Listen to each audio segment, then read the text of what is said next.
As the year 2012 comes to a close, we look back on the last 12 months, and we've been doing that. We did that yesterday as we talk about the top news stories and the top newsmakers. Today, we continue on with focus on entertainment. And because we are in Los Angeles, we're going to be talking about Hollywood. Ang ating pong mga kababayan na namayagpag at gumawa ng sariling pangalan sa Hollywood, also in Asian American entertainment scene, and also in the Filipino and Filipino-American community. But of course, hindi po mawawala ang mga chismis mula sa Pilipinas.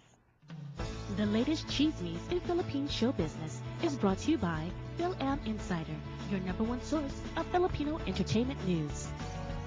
We're also going to look back on the biggest news and the biggest chismis from the Philippines. And this is courtesy of the Phil-Am Insider. Joining us via Skype is their editor-in-chief, Eugene Asis. Hello, Eugene, and welcome to Kababayan LA. Yes, good afternoon sa inyong lahat dyan at magandang umaga dito sa amin sa Philippines. At mainit pa rin ang ating panahon ngayon dito. Yes, Happy New Year to you, Eugene. First, let's do a rundown of the biggest news story for you. You gave me your list, and the first one there is Claudine Barreto, Raymart Santiago, and Mon Tulfo, yung awayan nila sa airport. Why did that make your list? Well, because ito nga nakakagulat yung mga nangyari na yon at parang wala silang kaalam-alam. Even both sides, hindi kilala nung bawat isa ang bawat isa at nagulat na lang sila na sila pala mga malalaking tao. So yun, naging usap-usapan yon at naging matagal na usap-usapan. It lasted for at least 2 months in the newspaper. And I would say that it was sad for Claudino because she used to be a very, very big star in the Philippines, also darling of the press. And then all of a sudden, parang biglang nawala. Oh, parang biglang nawala, parang nawala ng gana sa kanya yung mga tao, even kahit yung mga fans at pati na yung mga producers niya, parang hindi na siya binigyan ng mga bagong projects because of what happened. Oh, so it was because of that. And so I think after that, we haven't really heard anything about her till the end of 2012. Yes. Okay. Hanggang ngayon, wala pa rin. Even si Raymart, bagamat meron siya mga ginagawa, pero hindi na rin siya kasing init ng dati. Yun ang siguro epekto nun. Do you think they'll be able to bounce back from this?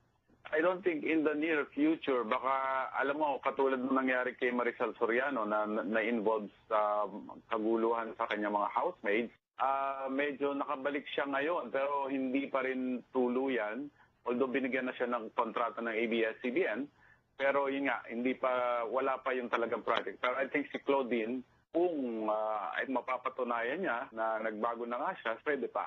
Alright, because before this, marami na mga umuugong na balita tungkol sa pagpapalit daw ng ugali ni Claudine. And I guess this was just the culmination and proof of that, you know, kasi ang daming nakakita. The video went viral. And so we wish them well, pati si Mon Tulfo na rin.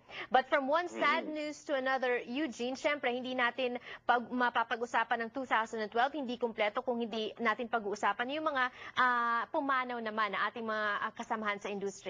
Oo, medyo marami sila at talaga nakakalungkot dahil ang pangunahin nga dyan ng ating comedy king na si Dolphy at sinundan siya ng ilang mga kinikilala mga director, mga Philippine filmmakers tulad nila Marilu Diaz-Abaya, si Mario O'Hara at itong nakarang buwan itong si Celso Ad Castillo, Chanel.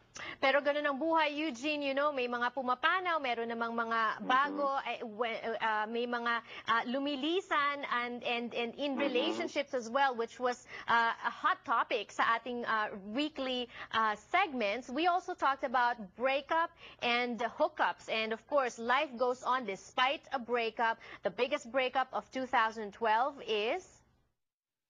Of course, ang pinaniniwalaan nating biggest breakup ay sina Angelica Panganiban at si Derek Ramsey because they have stayed together for at least 8 years at talaga nakakagulat na bigla na lang silang nawala. Yes, and hindi pa rin alam kung ano ba talaga ang dahilan ng kanilang paghihiwalay, correct? At least ngayon may mga hint na si Angelica doon sa kanyang mga sinasabi sa Twitter at saka sa mga interviews. Well, ito nga siguro, katulad nga nung sinabi natin nung una na yung hinala natin na medyo totoo pala na hindi alam na Angelica na may asawa nga ito si Derek nung una sila nagkaroon ng relasyon. Medyo pinagtiisan niya at siguro nagpatong-patong ang kanilang mga problema. Pero nakakagulat nga dahil 8 years. Parang mahirap paniwalaan na maghiwalay pa rin sila. Especially since when Derek was last here, before the breakup, he actually talked about marriage na, di ba? Yes. So, and speaking of marriage, biggest marriage news in Philippine show business ay yung surprise wedding ni Zoren for wife na si Carmina. Oo, talagang ito naman surprising pero nakakatuwa lalo sa part na ni Carmina na talagang alam natin na matagal na niyang hinihintay na mag-propose sa kanya si Zoren para magpakasal sila at after 13 years naman na together sila, meron na silang kambal at maganda ang kanilang pagsasama. Talagang it was about time for them to settle down. And it wasn't just a proposal, it was a surprise wedding. Carmina did not know that she was going to her own wedding.